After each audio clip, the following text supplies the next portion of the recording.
my friends. So do you sometimes wonder what is a persona and why do you even need? Have you heard that? Have you heard about personas and why? Or maybe just heard about personas and somebody telling you that you need to define your persona. You need to select your persona, really. You got to select your persona so that you can define your attractive character.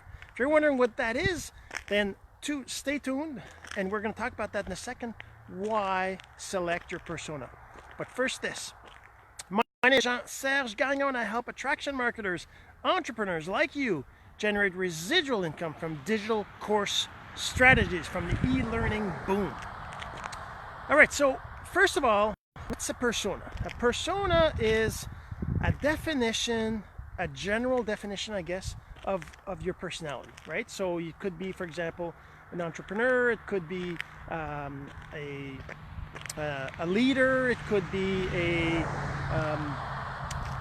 a reluctant hero. It could be what else is there? There's the anyways, there's different personas. I mean, in the online world, if you listen to Russell Brunson's book, or read it, or listen to the audiobook, .com Secrets, he talks about that a lot. He talks about the persona. He talks about the attractive character. He talks about defining that. He talks about all these things. And this is, where I learned it from. I learned it recently. I mean, I've been doing this online stuff for years, and just recently I realized that one of the things I hadn't done was define this persona, define this attractive character, and put together a proper email sequence. I haven't done that because I didn't really know. And this is the thing. Hey, Andre, thanks for watching. That's the thing. I didn't know that was important to do, right? I mean, I learned other things from the other marketers that they did 5-10 years ago. And that's the thing with the online world, with social media, things are going so fast that things change regularly. And it's not about the fact that, social media changes, because social media is really just the extension of our communities, right? The real world, right? Whatever's in the real world, if you think about communities 100 years ago, how that worked, people would go to church every weekend, right? They would live in small towns, and they would all congregate together, and they would all talk about their lives, and they would all, be interested in other people's, problems or successes or whatever, right? That's just kind of how it was. Social media, it's no different. But the thing is that we're still learning how to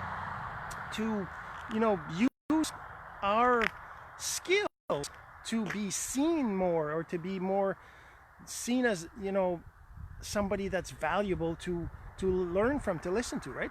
So your persona, so here's the thing. So to create an audience that's really interested, that knows, likes, and trusts you, you need to have a way to communicate them regularly, right? So that one way is to post daily, like I do on Facebook, and talk about things and just get people to know you a little bit, right?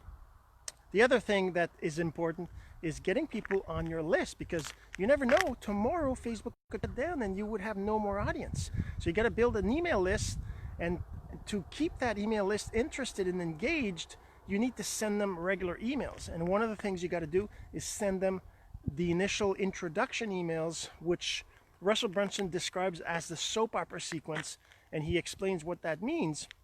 But to even create a soap opera sequence, you need to have an attractive character.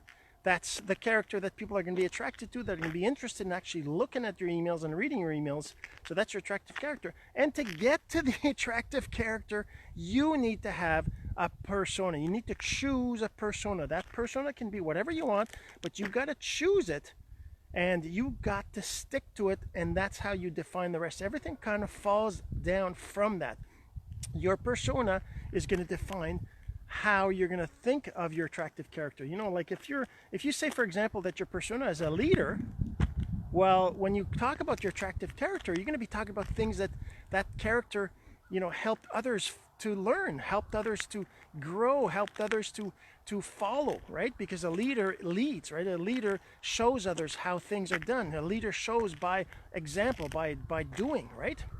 So that would be how you would define your attractive character. It'd be somebody who is showing others how to succeed, who's getting success themselves, and then showing others I mean, that's a leader, right? So, hey, Stefan, thank you so much for watching. And that's the thing. So you got to define that persona.